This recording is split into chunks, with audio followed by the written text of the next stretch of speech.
Olá! Hoje vamos falar sobre democracia representativa. Esse tema é uma continuação do vídeo sobre democracia. Se você ainda não assistiu a ele, corre lá para entender melhor as noções básicas de democracia. Você vai ver que ela pode funcionar de várias maneiras, e uma delas é a representativa. De qualquer forma, lembrando um pouco do que está lá. Democracia é um regime político em que todo o povo toma as decisões básicas e mais importantes com relação ao viver em comum. Agora, como fazer isso? Como assegurar que as decisões coletivas sejam tomadas de forma a respeitar a vontade de todo o povo? Complicado, não é? Essa questão é fundamental e precisa fazer parte da Constituição de qualquer país, pois é a Constituição que define a regra de como as regras serão feitas.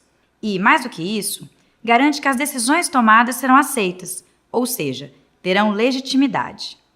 Nossa Constituição afirma, em seu primeiro artigo, que somos uma república democrática e que todo poder pertence ao povo, que pode exercê-lo diretamente ou por meio de seus representantes. Ou seja, o Brasil é uma democracia representativa. Curiosamente, a figura dos representantes surgiu no contexto das monarquias absolutistas, durante a Idade Média. Por costume, os reis convocavam grandes assembleias para ratificar decisões importantes, como a de começar uma guerra, por exemplo. Cada localidade enviava representantes para essas assembleias. Essas pessoas percorriam a comunidade levantando reclamações, pedidos e conflitos. Durante a assembleia, o representante lia essas anotações perante todos e o rei, então, respondia ou não às questões apresentadas. O representante anotava tudo e levava o resultado de volta para a comunidade. Você pode ver, portanto, que a representação era uma questão muito prática e direta.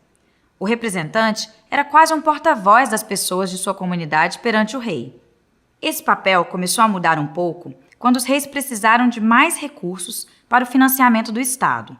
E isso dependia do consentimento das pessoas. Foi na Inglaterra, então, que o rei definiu que os representantes das comunidades deveriam poder tomar decisões por elas, como a de aceitar a cobrança de novos impostos. Em pouco tempo, firmou-se a prática de que os representantes poderiam tomar decisões em nome dos representados. Essa ideia foi, inclusive, uma das questões que provocaram o movimento de independência nos Estados Unidos. Os americanos não tinham representantes no parlamento inglês, mas o rei da Inglaterra cobrava impostos dos americanos. Eles então se revoltaram e adotaram o lema: nenhum imposto sem representação. Isto é, como não tinham representantes no parlamento inglês, não se sentiam obrigados a pagar os impostos cobrados por eles. Com o passar dos séculos, o poder dos representantes foi aumentando, até que o parlamento inglês acabou se tornando o local de tomada das decisões coletivas, tirando esse papel do rei. O parlamento inglês, depois, tornou-se modelo para vários outros parlamentos do mundo, e a questão dos representantes acabou se associando de forma definitiva à noção de democracia como entendemos no mundo ocidental, ainda que haja outros modelos, como a democracia participativa, que veremos em outro vídeo. Outro elemento importante das democracias representativas são os partidos políticos.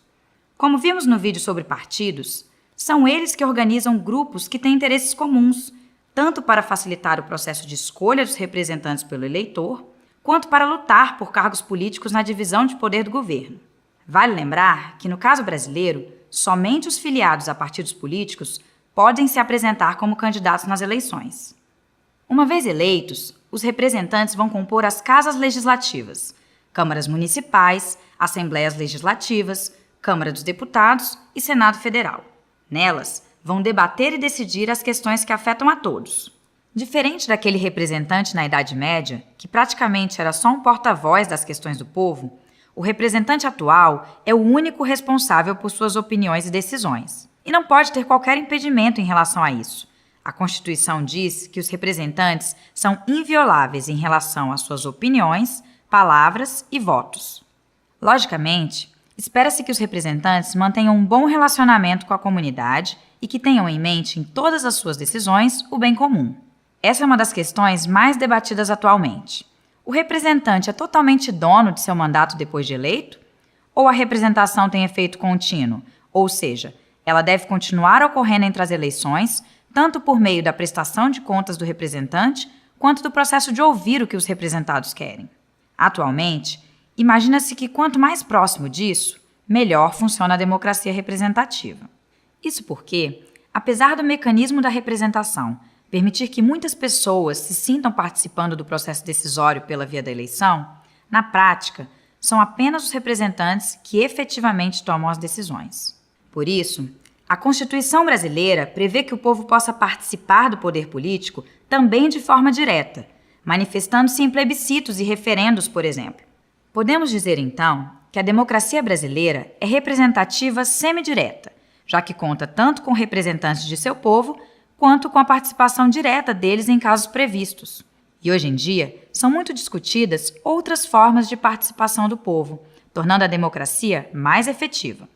Se a representação, por um lado, distancia, já que não permite a decisão de todos os brasileiros todos os dias, por outro lado, a participação direta aproxima, trazendo a política para o dia a dia das pessoas.